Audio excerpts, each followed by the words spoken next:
कल्पना कीजिए उस दिन की जब हमारे देश के इंजीनियर्स का बनाया हुआ ऑपरेटिंग सिस्टम हमारे फोन में होगा, जब हमारा डाटा भारत के सर्वर में सुरक्षित रहेगा। यह हर भारतीय के लिए गर्व का पल होगा। ये डिजिटल आजादी का असली मतलब होगा। आपको कैसा महसूस होगा उस दिन?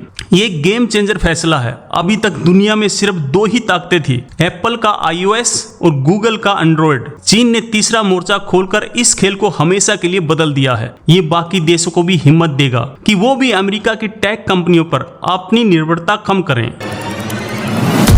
क्या आपके हाथ में जो एंड्रॉयड फोन है वो एक धोखा है? क्या आपकी हर बातचीत, हर फोटो, हर मैसेज कोई और देश देख रहा है? इससे पहले कि आप ना कहें, रुकिए, क्योंकि दुनिया के सबसे ताकतवर देशों में से एक ने रातों रात अपने करोड़ों फोन से एंड्रॉयड ऑपरेटिंग सिस्टम को लात मारकर बाहर निकाल दिया है। ये कोई मजाक नहीं है। चीन ने एक ऐसा कदम उठाया है जिसने गूगल से लेकर व्हाइट हाउस तक सबको हिलाकर रख दिया है।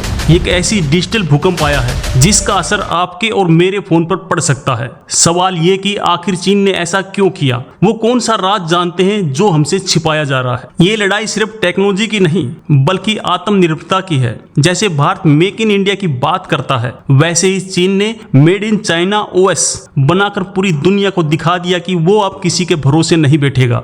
ये एक देश का अपने डिजिटल भविष्य को अपने हाथों में लेने का इमोशनल पल है। Future of Android, alternative to Android, how to secure my phone, ये वो सवाल हैं जो इस खबर के बाद ट्रेंड कर रहे हैं। इस बदलते हुए युग में जानकारी ही सबसे बड़ी ताकत है और हम आपको हमेशा ऐसी जानकारी देते रहेंगे। कल्पना कीजिए चीन के सरकारी बाबू अब अपने फोन पर ओके गूगल नहीं बल्कि ओके XI जिनपिंग बोलेंगे। मजाक अपनी जगह है, लेकिन चीन ने गूगल को ऐसे टाटा बाय बाय कहा है कि अब गूगल मैप वहां रास्ता दिखाने की जगह खुद रास्ता भटक गया है। ये टेक की दुनिया का सबसे बड़ा ब्रेकअप है।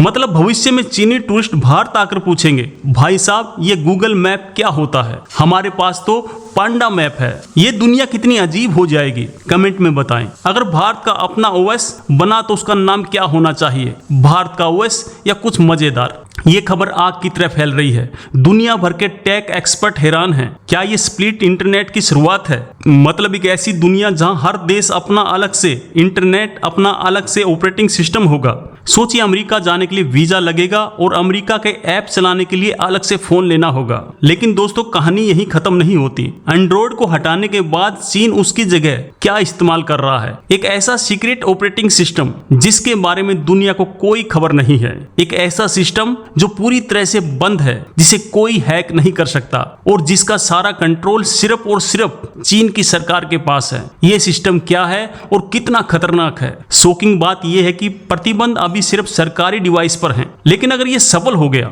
तो चीन इसे अपनी 140 करोड़ की जनता के लिए भी लागू कर सकता है। कल्पना कीजिए दुनिया का सबसे बड़ा स्मार्टफोन बाजार एंड्रॉयड मुक्त हो जाएगा। गूगल को अरबों डॉलर का नुकसान होगा। तो क्या अब चीन के लोग गूगल प्ले स्टोर की जगह ग्रेट वॉल ऑफ स्टोर ऐसे ऐप डाउनलोड करेंगे? और क्या वहां के फोन में टॉर्च जलाने पर ड्रैगन की आग निकलेगी? खैर ये तो मजाक है, लेकिन ये सच है कि अब वहां कोई भी अमेरिकी ऐप या सर्विस सरकारी डिवाइस पर नहीं चलेगी। सच तो यह है कि अगर भारत ने जल्द ही ऐसा कदम नहीं उठाया तो हम इस डिजिटल रेस में बहुत ज्यादा पीछे रह जाएंगे। हम सिर्फ एक बाजार बनकर रह जाएंगे जहां विदेशी कंपनियां आती हैं, पैसा कमाती हैं और हमारा डाटा लेकर चली जाती हैं। जागने का समय अब आ गया है। चौंकाने वाली बात यह दोस्तों कि आपका फोन असल में आपकी ही नहीं। एंड्रॉयड भले ही ओपन सोर्स हो, लेकिन इसकी लगाम अमेरिकी कंपनी गूगल के हाथ में है। चीन ने बस ये फैसला किया है कि अब उसके देश की लगाम किसी विदेशी के हाथ में नहीं होगी। ये सिर्फ एक ऑपरेटिंग सिस्टम का बैन नहीं, ये डिजिटल आजादी का ऐलान है। क्या आप जानते हैं एक औसत इंसान दिन में 80 बार अपना स्मार्टफोन अनलॉक करता है। अब सोचिए हर अनलॉक पर आपका डाटा किसी और देश को जा रहा हो। इसलिए अपना OS होना ऐसा है जैसे अपने घर पर अपना खुद का ताला लगाना, न कि पड़ोसी से चाबी मांगना। हर देश चाहता कि उसकी जानकारी सुरक्षित रहे। हर नागरिक चाहता कि उसकी प्राइवेसी का सम्मान हो। चीन का ये कदम सही हो या गलत, लेकिन ये उसकी गहरी चिंता को दिखाता है कि जो आज हर देश महसूस कर रहा है। क्या हमारी टेक्नोलॉजी हमें जोड़ने की जगह हमें बांट रही है? जरा सोचिए, जिस एंड्रॉयड के साथ हम सुबह उठते हैं, दोस्तों से जुड़ते हैं, अपनी जिंदगी की सबसे खूबसूरत यादें सहेजते हैं, क्या होगा अगर वही हमारी सबसे बड़ी कमजोरी बन जाए? क्या होगा अगर हमारी देशभक्ति और हमारी निजी जानकारी किसी और देश के सर्वर पे कैद हो? चीन को शायद इसी बात का डर सता रहा था। तो क्या एंड्रॉयड का युग अब खत्म हो रहा है? क्या भविष्य में हमें हर देश के लिए अलग अलग फोन रखने पड़ेंगे? ये डिजिटल दीवारें दुनिया को कहां तक ले जाएंगी? ये कहानी की अभी शुरुआत हुई है और इसके हर मोड़ पर एक नया सस्पेंस आपका इंतजार कर रहा है। लोग इंटरनेट पर पागलों की तरह सर्च कर रहे हैं, will Android B ban in my country? Chinese new OS name, is my data safe on Android? चीन के इस एक कदम ने वो सवाल खड़े कर दिए हैं जो हर स्मार्टफोन यूजर को खुद से पूछने चाहिए। अब आता है सबसे बड़ा सवाल, जिसका जवाब हर भारतीय जानना चाहता है। चीन ने तो अपना रास्ता चुन लिया, पर भारत का क्या? हमारा देश